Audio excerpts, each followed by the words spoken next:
the Bible talks about this cult of Baal and Canaan. Um, Baal, I think, was, I might not be getting this totally right, but I think it was a storm god. But as it grew, the cult grew. It absorbs other gods. So what I look at it as is you have the storm god. So you have these priests that worship storms. So they study storms. They and as you study it, you see how they work, and then you can make predictions about storms. And then you have other disciplines. You might get a agriculture god and a economic god and a fertility, medicine god. So you have these different gods, and then you build libraries, you have scribes, and you build predictive models using the data. And sometimes they work, like and comparing it to modern science, today it's like they work pretty well. We saw that the snow did come snowing here, but it went further south than what they said. It was here in Fishers, Indiana, it was 3 hours later than what they said.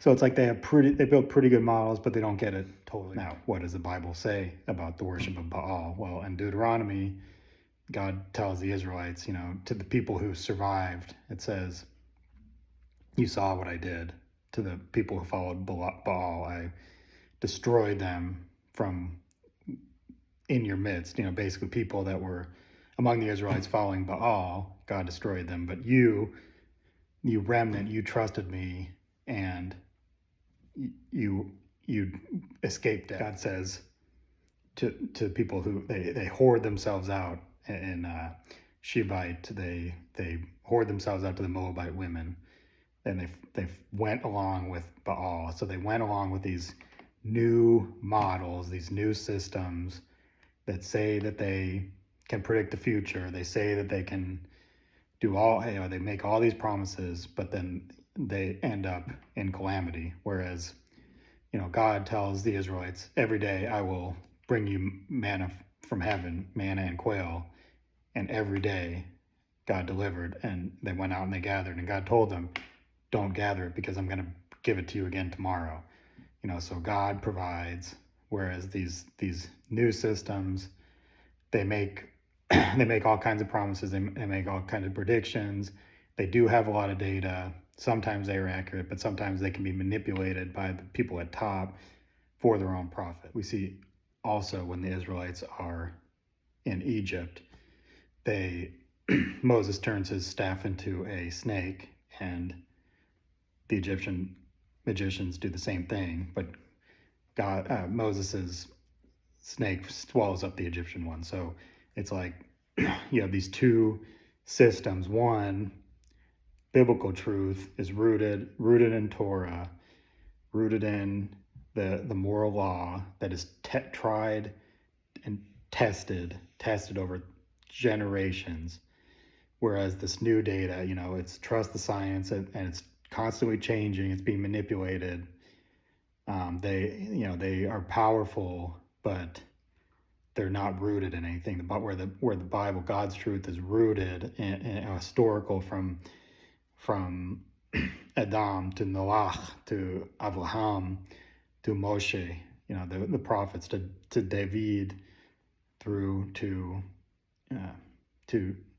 Yeshua. So you look at someone like Dr. Fauci that builds this really authoritative model, trust the science, trust in the science. This is the right model, even though he changes, he falsifies data, he changes what he says all the time. One day he's saying wear masks, the next day he's saying don't wear masks, and vice versa. And, he's giving out drugs that are very harmful for his own profit. And he's also patenting formulas of drugs that have gone off of patent, like ivermectin and hydroxychloroquine, that are highly effective but cheap and not useful for him because he wants to make a lot of money.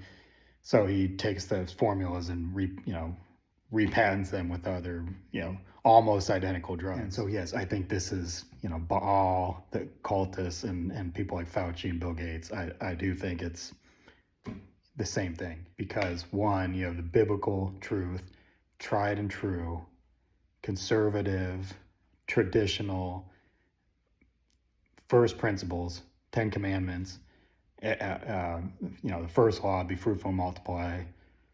Every individual created in the image of God, and it's this integrative model that if you follow it, it will always provide. Just like God always brings the manna from heaven, whereas and the Baal cult is inevitable. There will always be a Baal cult. We have right now our media elites that obviously manipulate data. They it's obvious. It's not a conspiracy theory at this point. It's very very public record what Fauci did, and it's like the Leonard Cohen song. Everybody knows. And we're so you can do we want to destroy that cult? Well, yes, but I don't want to go to war with it. I just want to ignore it. I want to do my own thing, drink herbal teas, eat healthy foods. Don't go along with their science. You go to the tried and true. The Bible has, answers for everything. There's dietary laws. Which we don't have, as Christians, you don't have to necessarily follow the law, but follow the spirit of the law.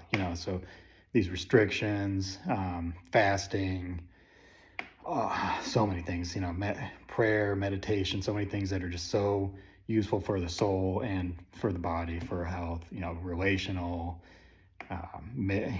marriage, how to build society. I mean, it's all there, and all kinds of health things too, like that where they studied, and again, tried and true data, evidence backed.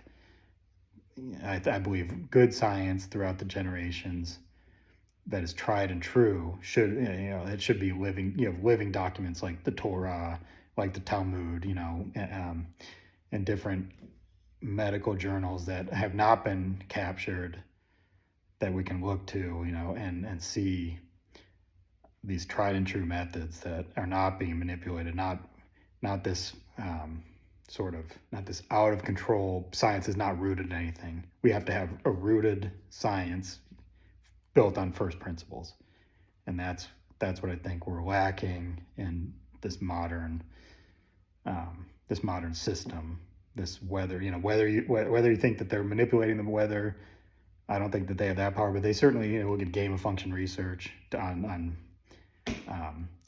pathogens so that they could have drugs ready that Fauci could make billions of dollars on, and Bill Gates, that they so in this case they actually are creating, they're creating both the malady and the supposed remedy, but the remedy is actually in a lot of cases worse than the malady, and they're fudging the numbers they're obviously fudging the numbers, or fudging testing data, telling us to trust the science when their science is completely corrupt. And this is the same as Baal. This is why God tells you, if you follow Baal, you will die. It's just inevitable.